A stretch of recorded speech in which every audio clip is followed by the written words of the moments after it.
Good morning, everyone. Thank you for being here. I'm State Representative Avery Born. I have the privilege of representing the 95th Legislative District, and I live in Morrisonville. I'm joined by my colleagues Daniel Garza of Geneva, Blaine Wilhauer of Beecher City, Dan Swanson of Alpha, and Jeff Kiger of Sycamore. We are here to give you a brief session wrap-up. This morning, we gavelled in at 9:08 and proceeded to pass agreed resolutions and gavel out at the late hour of 9:15. So we were there for under 10 minutes and did not have a single bill be called on the House floor for a vote this week. We want to briefly talk about issues that are not only important to our caucus, but issues that voters have expressed support for at the ballot box. Today I want to kick off by starting to speak about an issue that we've talked about a lot recently, which is the redistricting process. Unfortunately and disappointingly, we got through another week in the legislature without any meaningful work on an open, transparent process for redrawing our legislative districts.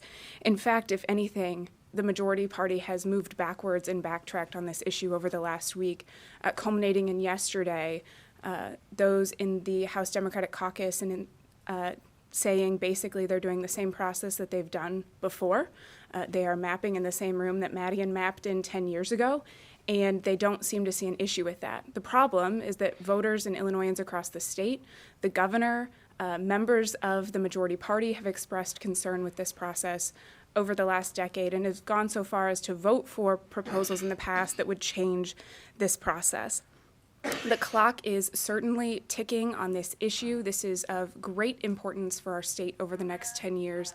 We cannot afford another decade of politicians picking their voters, and it's just one of the issues that we want to highlight today that there was no progress or negative progress made on this week. I will turn it over to my colleague, Daniel Garza. Thank you, Leader Born. Good morning, everyone. Thanks for being here still. Oh, thank you.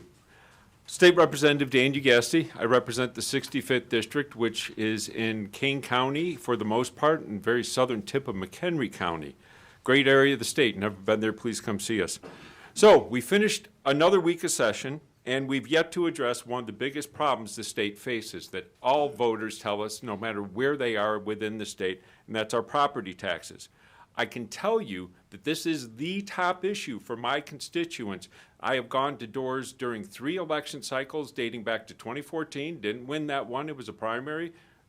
One later in 18. I've been here again. And every time they're talking about property taxes. This isn't new. It's not novel. It's not something we haven't heard before. And we keep failing to address it, and yet the cost of living in Illinois keeps rising on homeowners and people who have to rent properties and pay rent, and the reason is the high property taxes. Recently released census numbers prove this.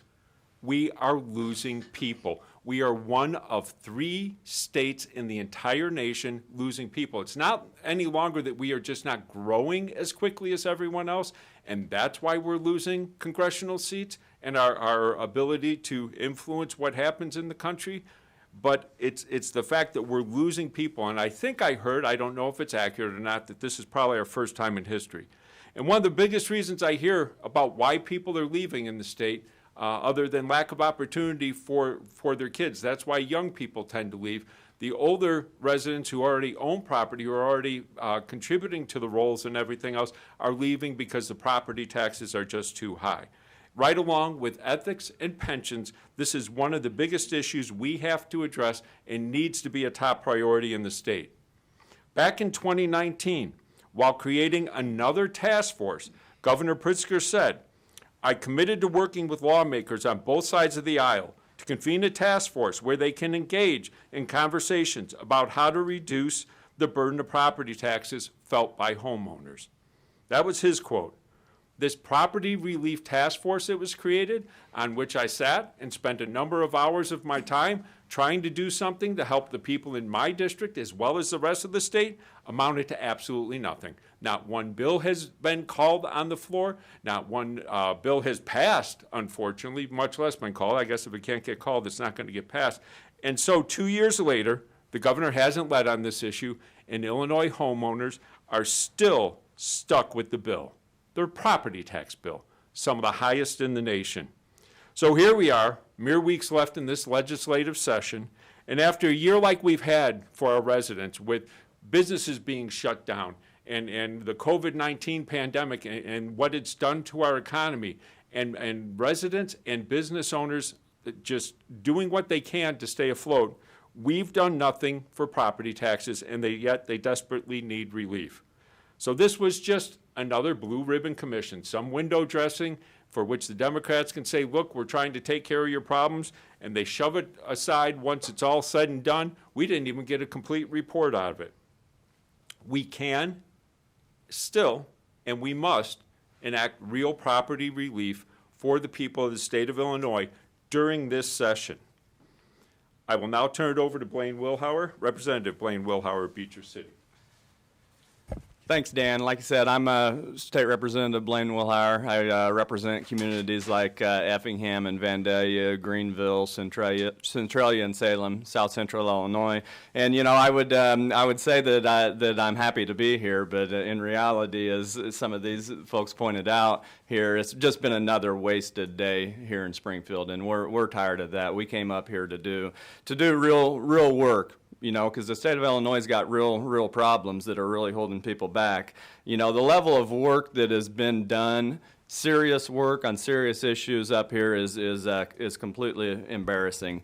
You know, there's no sense of urgency on the things that everybody knows are extremely important. You know, and it seems like every other day around here we see more Democrats from Chicago being perp walked, and there's nothing done on ethics reform. It's been 577 days since Louis Arroyo was arrested, and still we haven't gained the courage and the commitment here to do something so simple as banning legislators from lobbying. This is completely ridiculous. It's unacceptable. You know, we're not doing anything to put anti-corruption safeguards in place. You know, I think in the past 2 weeks, I'm pretty sure there's not a road left in the state of Illinois that hasn't been renamed, but nothing on ethics reform. You know, nothing on making sure that the legislative inspector general has the real power to watch over this General Assembly that has clearly shown itself to be susceptible to extreme corruption. You know, nothing on economic disclosures, nothing on any of this stuff. And this is low-hanging fruit. This is things that have to be done. You know, the voters have sent messages over and over that they expect us to restore credibility to this body here. We shouldn't be doing a single thing in this state without acting and putting the strongest anti-corruption safeguards in place in the country. If anybody needs it, it's right here in Illinois, because we will never restore the trust and the credibility to this place until we do that. So it's time to get to the real work that's important to the people of Illinois, so that you know, working families in this state are getting hammered over and over on every single front. So it's time to get to the real business here. We're ready to do that, and I'm going to turn it over to Representative Dan Swanson here. Thank you, Representative Wilhauer. Good morning. I'm State Representative Dan Swanson of Alpha, Illinois. I represent the 74th District. Extends from the city of New Boston at the Mississippi River over to Princeton, Illinois, and then from way up north in Lee County down to southern parts of Knox County. Quite a diverse district. At the beginning of this week, I was joined by several colleagues to call for immediate hearings into the gross negligence at the LaSalle Veterans Home that led to the deaths of 36 of our nation's heroes. As I told you then, as a veteran of the U.S. Army, the Illinois Army National Guard, and former superintendent of the Henry County Veterans Assistance Commission, caring for our veterans is one of the most important charges we have in public service. The executive branch utterly abdicated their responsibility in how it handled the COVID-19 outbreak at LaSalle, as evidenced by the Inspector General report. As you can see, the Inspector General report is dated April 26th, 2012, and I'm going to talk a little bit more about that here. Those of you who want to read it and do some of your own research, apparently it's too hard to find just by going to any of the websites. So I Googled it and was able to find a copy. This is one that was sent out the same time they were sent to our press.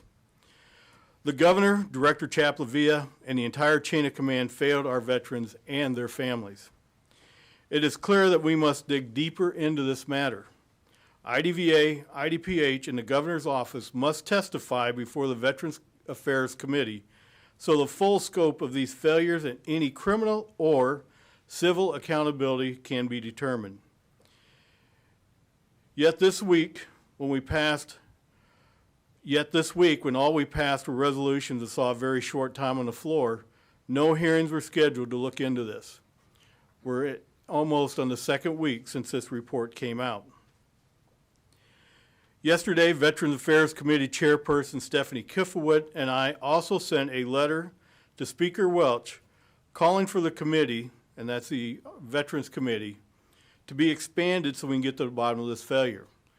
Currently, there are 2 Republicans and 5 Democrats on that committee. We've asked for growth up to 5 Republicans and 6 Democrats, so we can continue on with our investigation into this matter. We cannot wait another week for action. Inaction does not solve problems. Every day we delay could endanger more lives. Actions need to be taken to get to the bottom of this grossly negligent failure and ensure it does not happen again. Our heroes and their families deserve nothing less. And I will now turn it over to my good friend and colleague, Representative Jeff Kiger.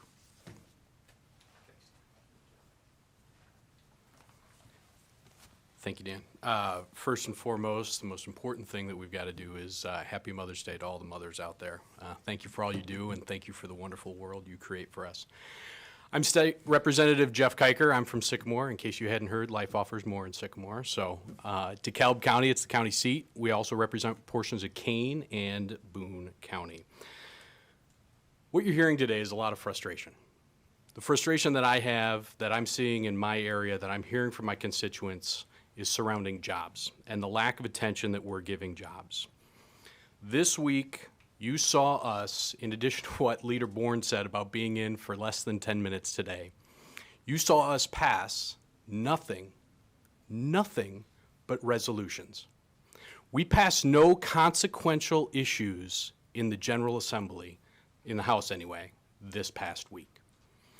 4 months during COVID, we were talking regularly about the need to come to Springfield to do business. And now that we're here, what do? No business. We have not only wasted the people's time, we have wasted effort on trying to come up with things to do that are falling on deaf ears. Jobs are the kitchen table issue that most families are concerned about right now in the state of Illinois. As your elected representatives, most importantly, what we can do is give to your family sound economic footing by providing an environment in our state economy that allows for robust job growth. And fortunately, we've seen some of that in my district with the expansion of Facebook and Ferrara Candy. This entire spring, we have failed to have meaningful conversations about what we can do to help spur that continued economic growth in the state of Illinois. And as a matter of fact, what we have seen from the governor is in his budget proposal, walking back those informed and specific economic incentives that goosed the economy into action in 2019 on a bipartisan basis. We have seen him walk back on these promises that will provide the needed platform to allow Illinois to continue to succeed. In a year where so many families have suffered grave illness, but also loss of jobs, those 2 items should be foremost in what we are addressing right now in the state of Illinois. And as you've seen, they just are not. It's time to have a real conversation about what we can do for the economy in the state of Illinois, what we can do to grow jobs and places of work, to allow Illinois' economy to become the behemoth that it's destined to be. If you look at our history, we have a proud and amazing state filled with companies and innovations that have come and impacted the entire world. We have the ability to do it now, and it's beyond time that we sit down and start having dialogues that will get us there once again.